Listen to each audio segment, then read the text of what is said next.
fluye, Espíritu Santo, fluye, Espíritu Santo, fluye, Espíritu Santo de Dios.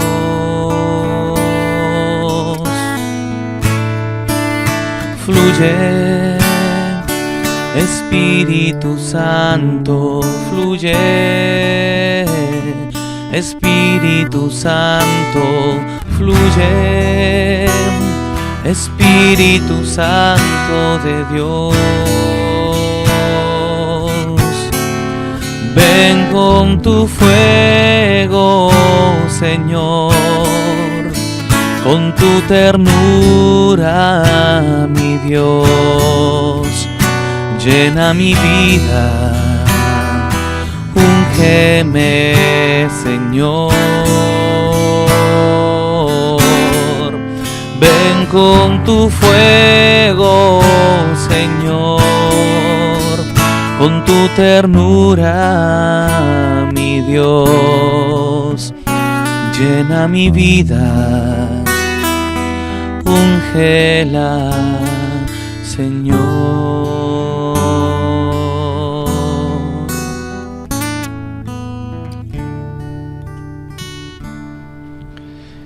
Continuamos en esta primera semana de la preparación al reinado de Jesucristo,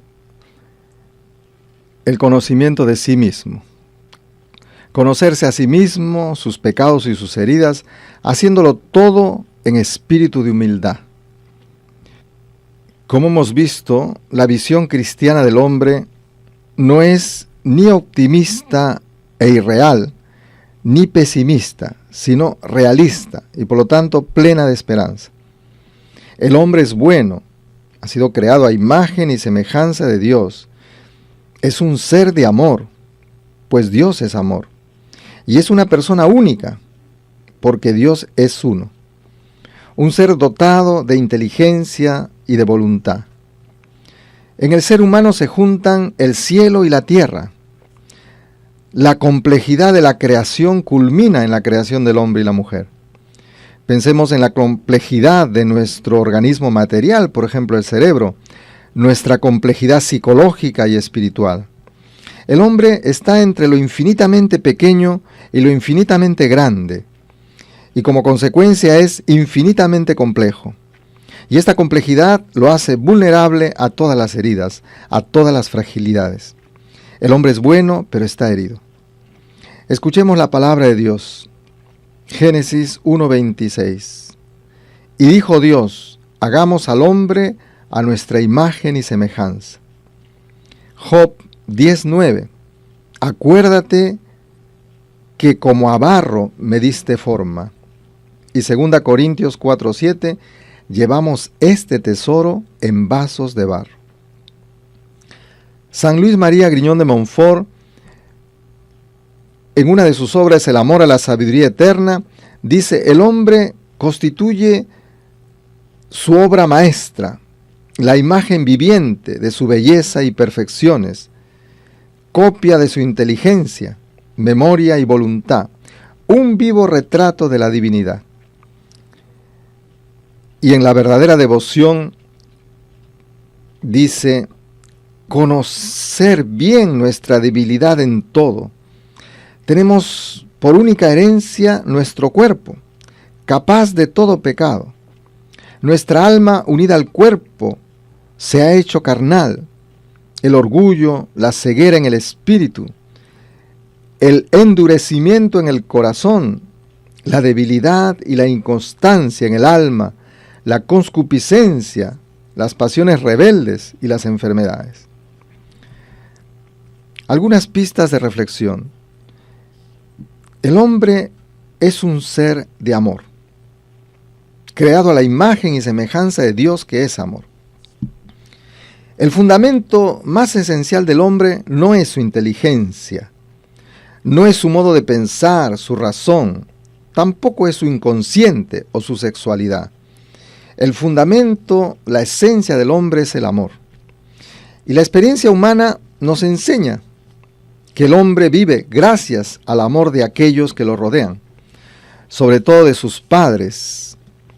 Y por eso, si no es amado, no podrá desarrollarse correctamente y hasta puede morir. En el hombre hay, desde la concepción, una conciencia de amor, una conciencia intuitiva, anterior incluso a su conciencia de razón. Por eso es que ya desde el seno materno, ya desde la concepción, puede percibir todo lo relativo al amor. Sabe con exactitud si es amado o no es amado, si es deseado o no es deseado, si es aceptado o no es aceptado, si es considerado un don, un regalo, o es tolerado por los seres que lo han engendrado. Por eso es que el niño, desde la concepción, es extremadamente receptivo y sensible al amor, y también a la falta de amor, y por consecuencia puede ser herido. Hoy día se habla de las heridas intrauterinas. La madre ya, desde el seno materno, puede herir con el desamor a su hijo. Y este hombre y mujer, creados por Dios a su imagen y semejanza, que tiene como fundamento de su vida el amor, es un ser que está en relación de amor. Dentro del hombre y la mujer habitan un doble deseo: el deseo de ser amado y el deseo de amar. El deseo de ser amado. Y este deseo es infinito, precisamente por la imagen de Dios que está inscrita en su ser profundo. Por eso el niño espera, a través de sus padres, este amor propiamente divino.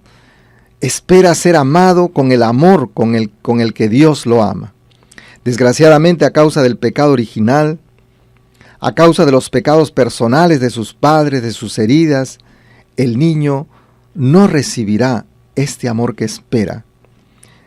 El niño hará la experiencia de no sentirse colmado en su espera de amor y por consecuencia experimentará la herida. La herida es la falta de amor. El niño confronta el amor que recibe con el deseo inmenso que lleva en sí mismo y compara su espera infinita con lo que se le da y descubre que el amor parental, el amor de sus padres, aunque benéfico y dulce, no lo colma. Sus padres no pueden darle la plenitud del amor mismo de Dios, siendo ellos criaturas limitadas, pecadoras y heridas. Hace falta una sola vez para crear la herida. Por eso el Señor nos recuerda que Él es el único que puede apagar nuestra sed infinita. Si conocieras el don de Dios, le dijo Jesús a la samaritana, ¿y quién es el que te pide dame de beber? Tú le pedirías, y Él te daría agua viva. En Occidente, el deseo de Dios, la sed de Dios ha sido ahogado, y por eso han caído en la frustración existencial, en el vacío existencial, en la falta de sentido de la propia existencia. Y la falta de sentido nos hace como dar vueltas en círculos. Algo así como si estuviéramos perdidos en un gran bosque que nos lleva a un camino de perdición, alejándonos de nuestro fin, de nuestra meta. Y esto desemboca en el absurdo, en la nada. Cuando el hombre vive esta situación de frustración existencial, de vacío existencial, pues esto lo va a llevar a 4 tipos de huidas. La primera huida es el suicidio. Hoy día escuchaba hace poco en una conferencia que la segunda causa de muerte es el suicidio en el mundo. 1.800 personas se suicidan diariamente en el mundo. La segunda huida son las compensaciones egocéntricas, sucesos de consolación, refugio en el alcohol, en la droga, en el libertinaje sexual, en el exceso de alimentación, en el consumismo, en el trabajo como razón de vivir, etcétera, etcétera. La tercera huida es la fuga en lo irreal, lo imaginario. Por eso el éxito de las novelas, la búsqueda de huir en los sueños, en las fantasías, en las novelas, en la televisión, en el cine, en el internet. Y la última huida es de tipo espiritual, la nueva espiritualidad, la pseudo espiritualidad de la nueva era, el esoterismo, las sectas. Solo en la medida en que mi vaso se llena, seré capaz de dar aquello que recibí. Nadie da lo que no tiene. Yo no puedo dar nada si antes no lo he recibido. Nosotros no somos fuentes, somos canales. Yo no soy la fuente del amor, solo soy canal del amor. Solo Dios es don por naturaleza, es fuente. Y la vocación del hombre es ser llenado de manera plena y desbordante de esta fuente, como dice Romanos 5:5. El amor de Dios se ha desbordado sobreabundantemente sobre nosotros. Y después ser canales de ese amor para los demás. El segundo deseo que habita el corazón del hombre es el deseo de amar. El hombre y la mujer fueron creados para darse. Nuestra vocación es darlo todo y darse uno mismo. La ofrenda es el fin de nuestra vida. Es el fin de todo acompañamiento, de todo camino de sanación y de santidad. La ofrenda, el darse, es lo que da sentido a nuestra vida. Es lo que nos hace encontrar la felicidad. Jesús decía, hay más alegría en dar que en recibir. Por eso es que las enfermedades que nos desfiguran, minusvalías, postraciones, nos hacen ver la inutilidad de la vida y nos horrorizan porque nos hieren, ya que recortan nuestro deseo de amar infinitamente. La segunda característica del hombre es que el hombre, el ser humano, es un ser dependiente. Es un ser creado en relación y en dependencia. No es bueno que el hombre esté solo. Hagámosle una ayuda semejante. El recién nacido es confiado en perfecta dependencia a los brazos de su madre. No es capaz de hacer nada. Necesita todo. El alimento, los cuidados, la limpieza, las caricias y el amor. La criatura, pues, dependiente, no sabría vivir sin Dios. Es de Él de quien recibe la vida, el movimiento, el ser. Jesús decía, sin mí ustedes no pueden hacer nada. Y no es una dependencia psicológica alienante, por el contrario, es una dependencia de amor y por eso es una dependencia liberadora. El ser humano cuando se sacude de Dios, pues entra en una esclavitud verdadera. En cambio, cuando depende de su Dios, por el amor, es más bien una dependencia liberadora, plenificante.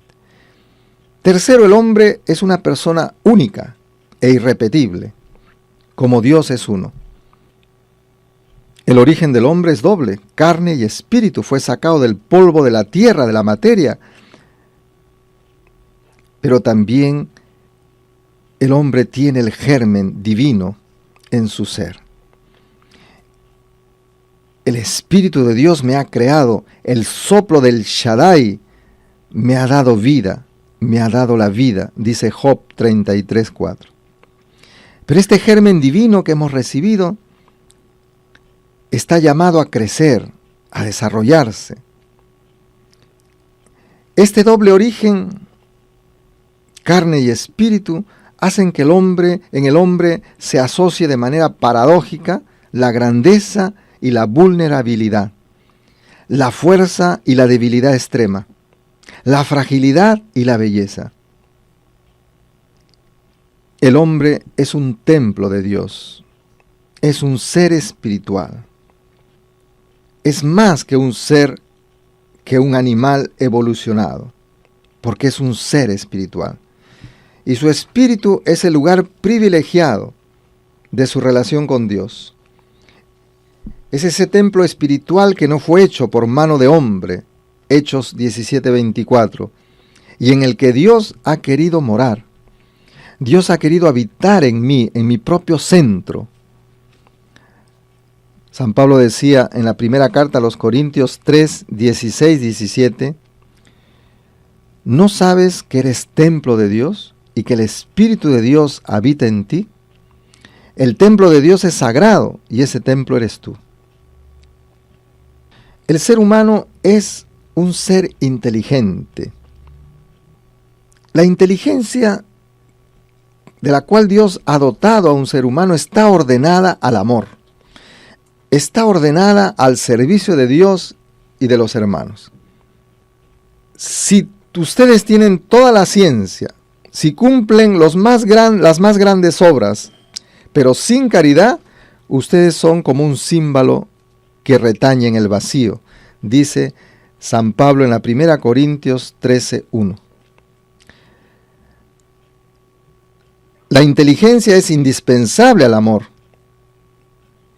porque asegura el discernimiento y permite al amor guardar la verdadera dirección, el buen sentido.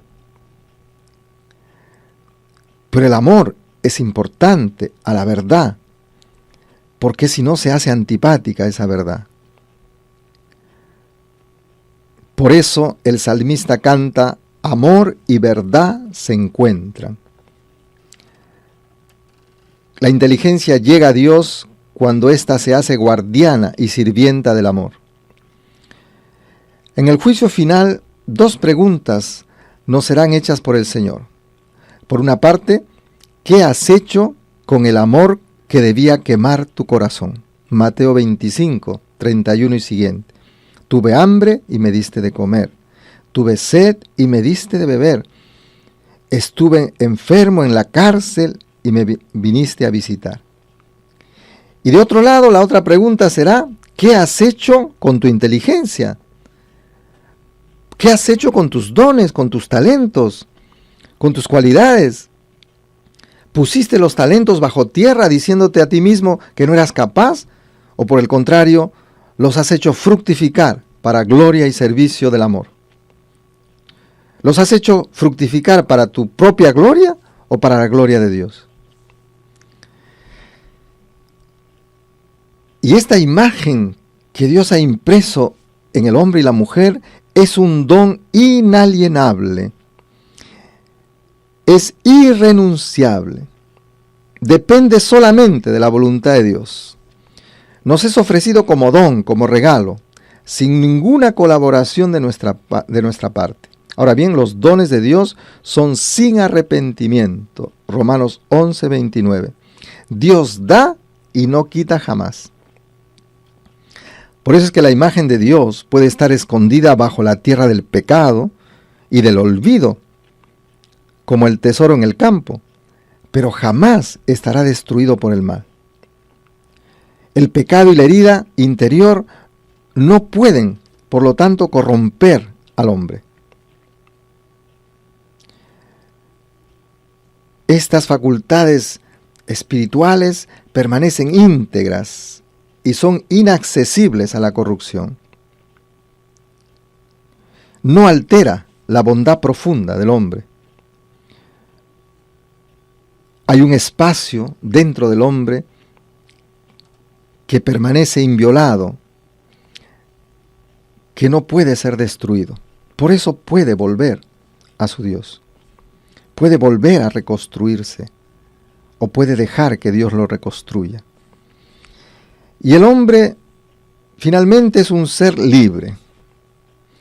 En la psicología actual se afirma a menudo que el hombre está condicionado, que está atado por sus heridas, por su educación, por su pasado, por su inconsciente. Hay como un determinismo inconsciente y así pues el hombre no sería libre y por lo tanto no existiría el pecado. El hombre es más víctima que pecador. Sin embargo, la tradición cristiana no deja de insistir que el hombre sigue siendo libre, que su libertad, aunque estuviera limitada, herida por el pecado, condicionada, jamás estaría destruida completamente. En este día vamos a terminar haciendo una oración, y la oración es recurrir a la Santísima Virgen, pidiéndole la gracia de conocernos profundamente, tal como Dios nos conoce. Y para eso vamos a recitar un misterio del rosario. Y después cantaremos una cancioncita del rosario. Alégrate, María, llena eres de gracia, el Señor está contigo. Bendita eres entre todas las mujeres, y bendito es el fruto de tu vientre, Jesús. Santa María, Madre de Dios, ruega por nosotros pecadores, ahora y en la hora de nuestra muerte. Amén.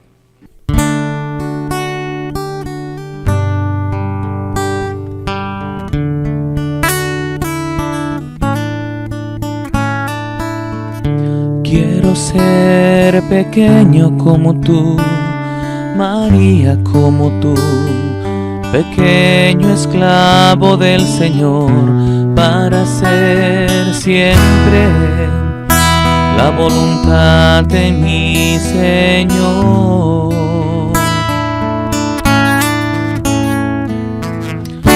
Quiero ser servicial como tú, María como tú, humilde esclavo del Señor, para hacer siempre las grandezas de mi Señor.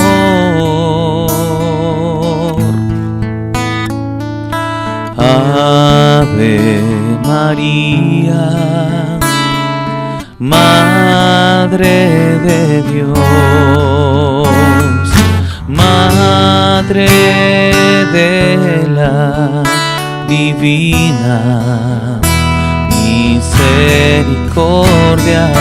Ave María, Madre de Dios, Madre del buen amor.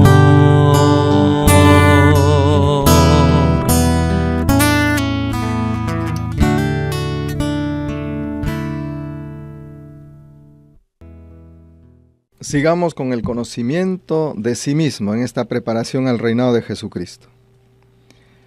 Conocerse a sí mismo, sus pecados y sus heridas, haciéndolo todo en espíritu de humildad. Muchos y muchas están enfermos en su mente, en sus emociones, en sus recuerdos, en su conducta. En una palabra, están enfermos en su mundo interior. Todos nosotros hemos acumulado a lo largo de nuestra vida odios, resentimientos, miedo, angustia, complejos de inferioridad, complejos de culpabilidad.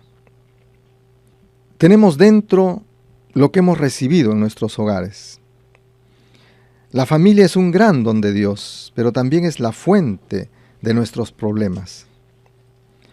Antes de nacer, en el vientre materno, en nuestra primera infancia, durante los años donde se formaron nuestra personalidad, podemos haber sido heridos.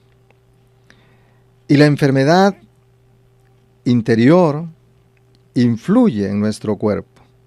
Puede producir una serie de enfermedades. El 75% de enfermedades son psicosomáticas.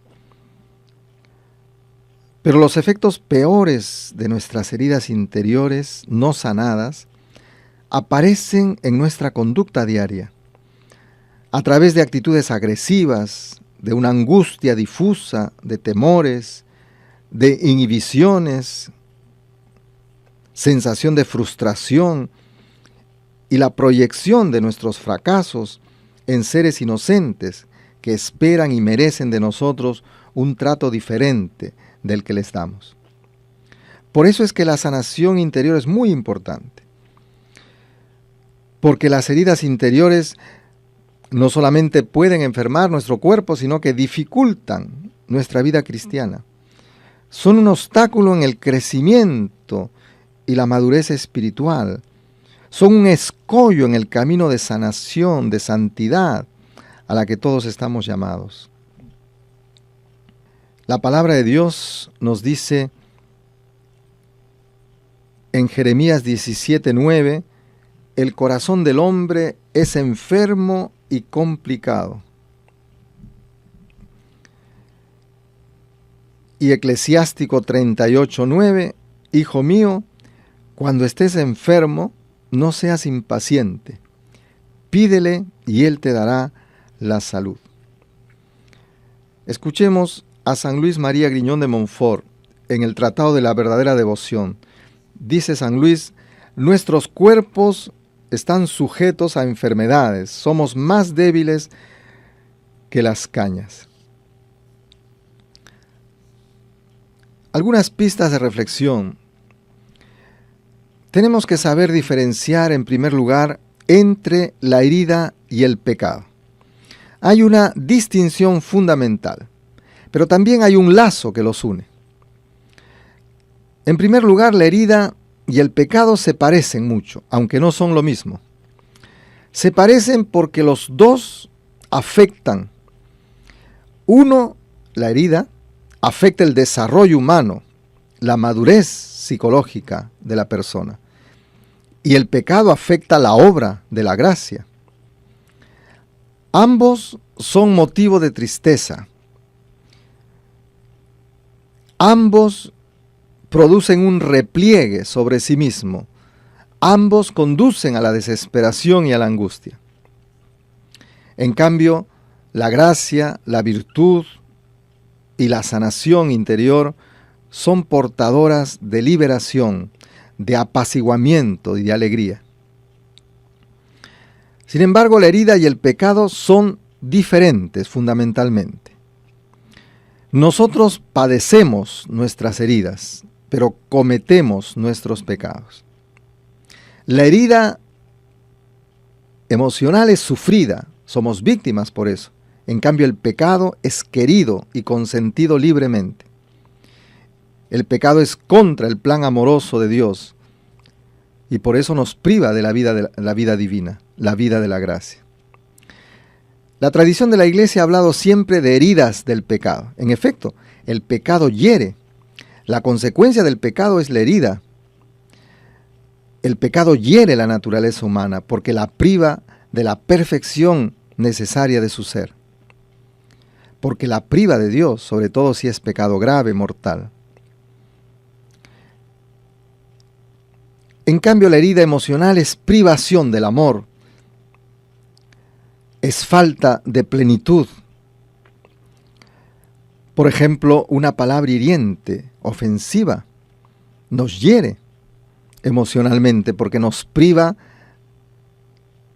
de ese derecho al respeto que tenemos cada uno de nosotros. A veces la herida precede al pecado y lo favorece. A veces el pecado se injerta sobre una herida psicológica preexistente, sobre todo de heridas que hemos sufrido muy tempranamente en nuestra infancia. Por ejemplo, un padre autoritario puede llevar a su hijo a ser una persona con baja autoestima, con falta de confianza en sí mismo y tímido, una herida. Y esta situación, de esta herida pueden brotar de esta persona el odio a sí mismo, la desesperanza, que son pecados. A veces la herida es consecuencia del pecado, y hemos dicho que todo pecado nos hiere. A veces se dan contemporáneamente la herida y el pecado. Ciertamente que la herida es menos grave que el pecado, porque el pecado nos hiere profundamente, más que la herida. De allí que la primera sanación es el perdón de nuestros pecados, el sacramento de la reconciliación. Las heridas emocionales son producidas por el ambiente de nuestros primeros años, incluso desde el vientre materno, las heridas intrauterinas y nuestra primera infancia, dicen los psicólogos, de 0 a 5 años. El pasado influye en nuestro presente, no lo determina inexorablemente, pero influye.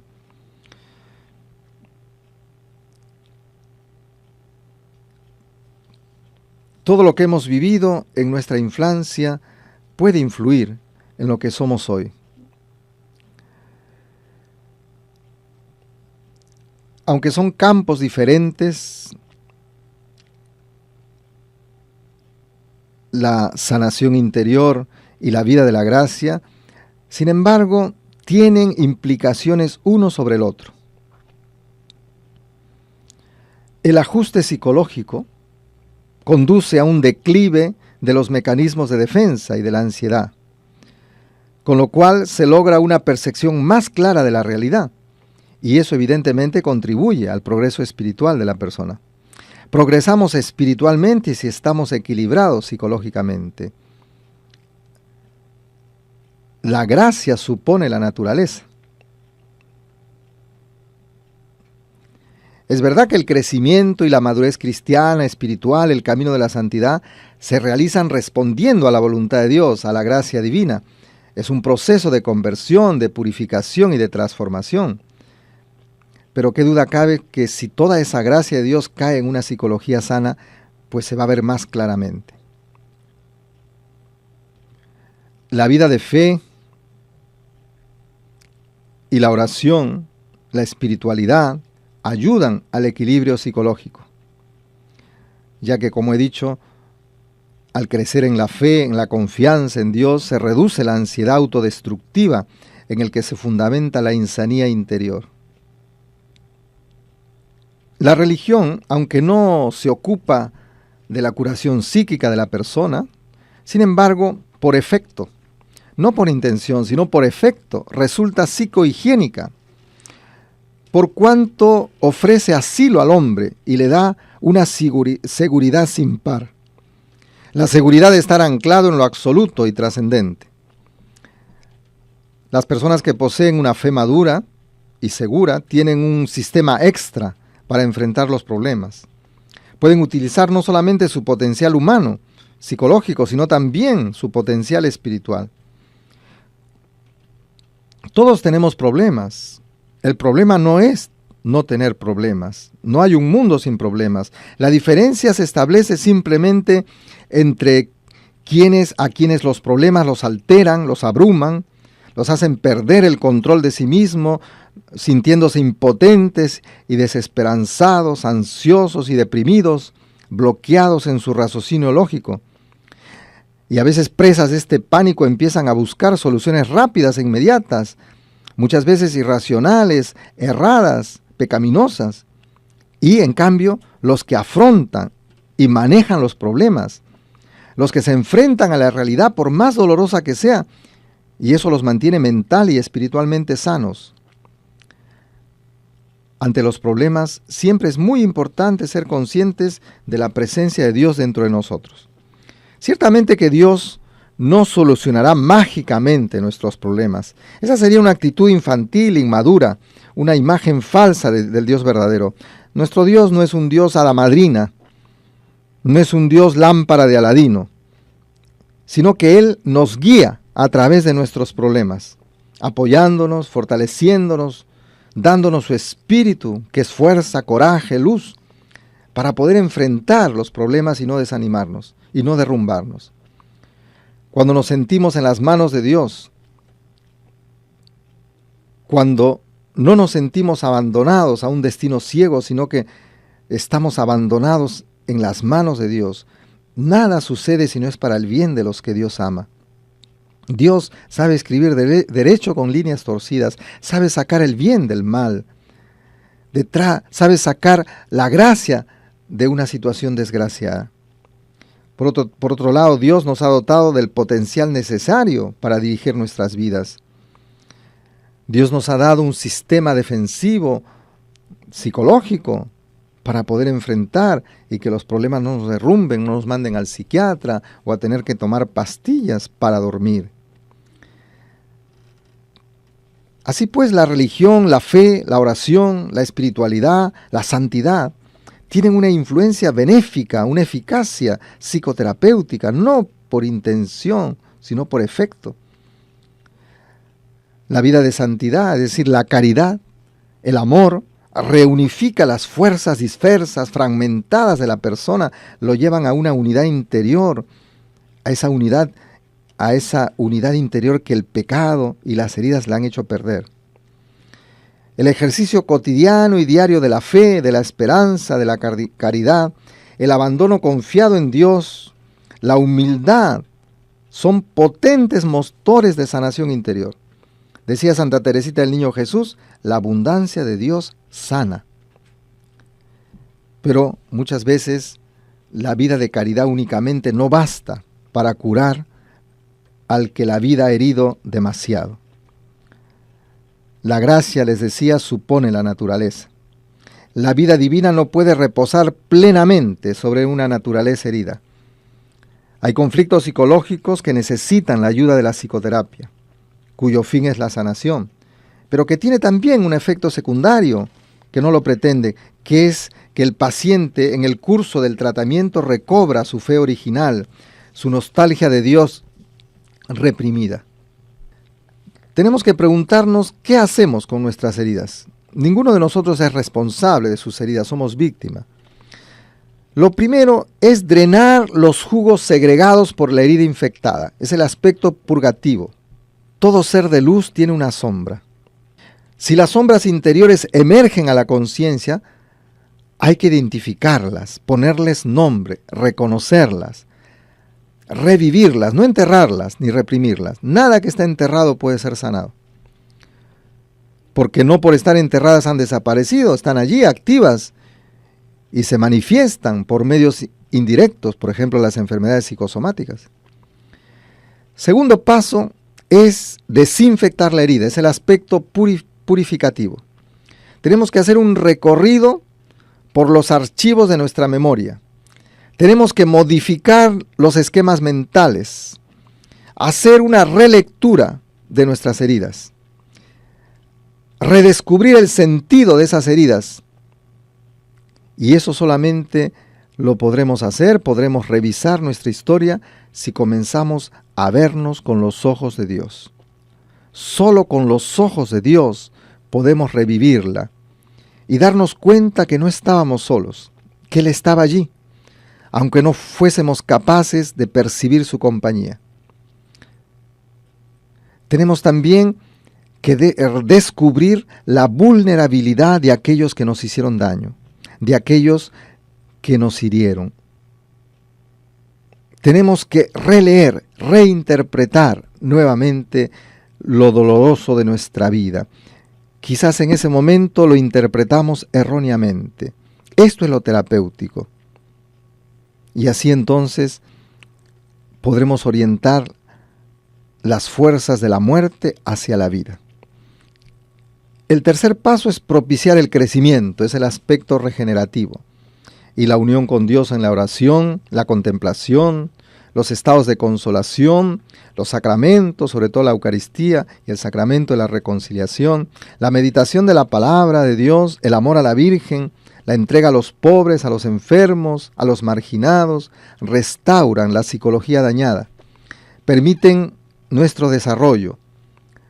Así se restablece la paz, la alegría, el gozo, comienzan a aflorar los recuerdos positivos, aparecen las sensaciones agradables del pasado que van a compensar todo el mal sabor de los fracasos, de las frustraciones, de las desolaciones, de las heridas.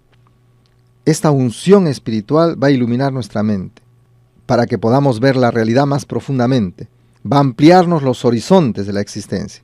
Así es como se restaura la persona, para que continúe recorriendo por las sendas del desarrollo y de la madurez humana y espiritual.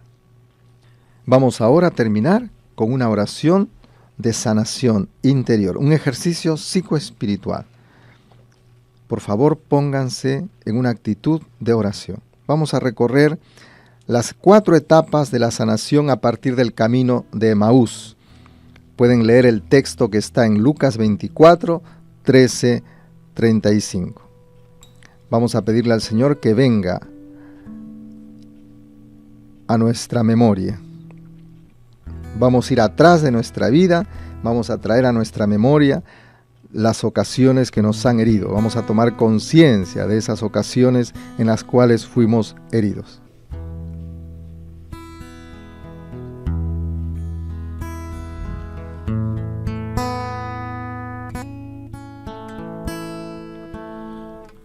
Vamos, Jesús, a pasear por mi vida. Quiero volver a los momentos de mi soledad. Quiero volver allá contigo, viendo que estabas conmigo. Quiero sentirme tocado por tu amor. Vamos, Jesús, a pasear por mi vida. Quiero volver a los momentos de mi soledad. Quiero volver allá contigo, viendo que estabas conmigo. Quiero sentirme tocado por tu amor. Has traído a tu memoria las ocasiones en que has sido herido. Habla con Cristo. Háblale de todos los sentimientos que surgieron de esos recuerdos dolorosos. Y deja que Él te ayude a releer estos acontecimientos, a encontrarles un sentido. Quizás puedes ver que estos recuerdos dolorosos te han ayudado a madurar. El dolor hace madurar el amor. Descubre la presencia de Dios, la presencia de Cristo en esos recuerdos dolorosos.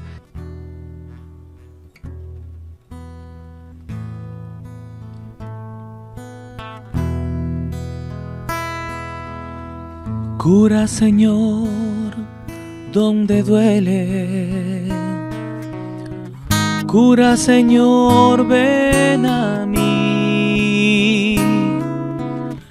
Cura, Señor, donde yo no puedo ir. Cura, Señor, donde duele. Cura, Señor, ven a mí. Cura, Señor, donde yo no puedo ir.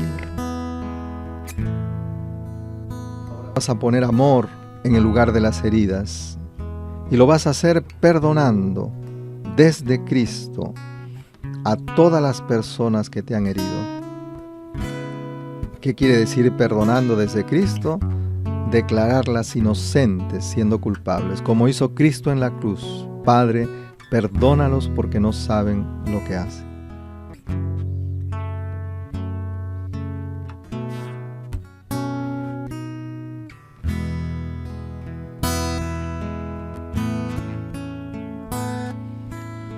Cuántos recuerdos me atormentan,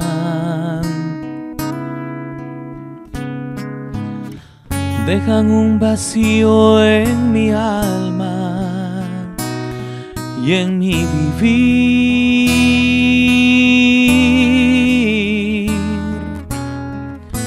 Toma, Señor, mi espacio. Te entrego todo cansancio. Quiero despertar en tu paz que me envuelve. Cura, Señor, donde duele. Cura, Señor, ven a mí. Cura, Señor, donde yo no puedo ir.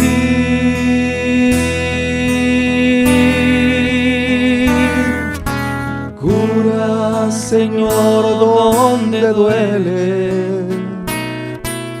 Cura, Señor, ven a mí. Cura, Señor, donde yo no puedo ir. Ahora pon amor en el lugar de las heridas, agradeciendo los recuerdos dolorosos, porque lo que nos pareció una desgracia puede contener una gracia escondida. Oh pecado que nos trajo tal Salvador, decimos en la vigilia pascual.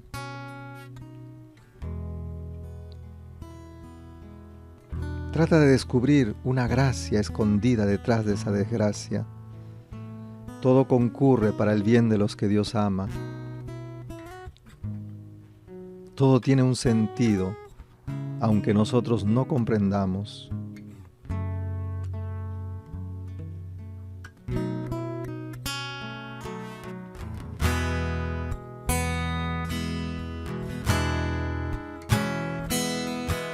Cura, Señor, donde duele.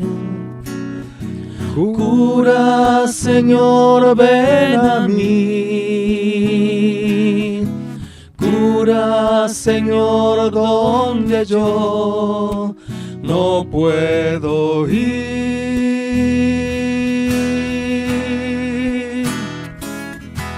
Cura, Señor, donde duele. Cura, Señor, ven a mí. Cura, Señor, donde yo no puedo ir. Prepárate ahora para la curación de tus recuerdos por el poder sacramental de la confesión. Haz cuando puedas una confesión general y agradécele a Dios por el perdón y la sanación, participando fructuosamente y activamente en la Eucaristía.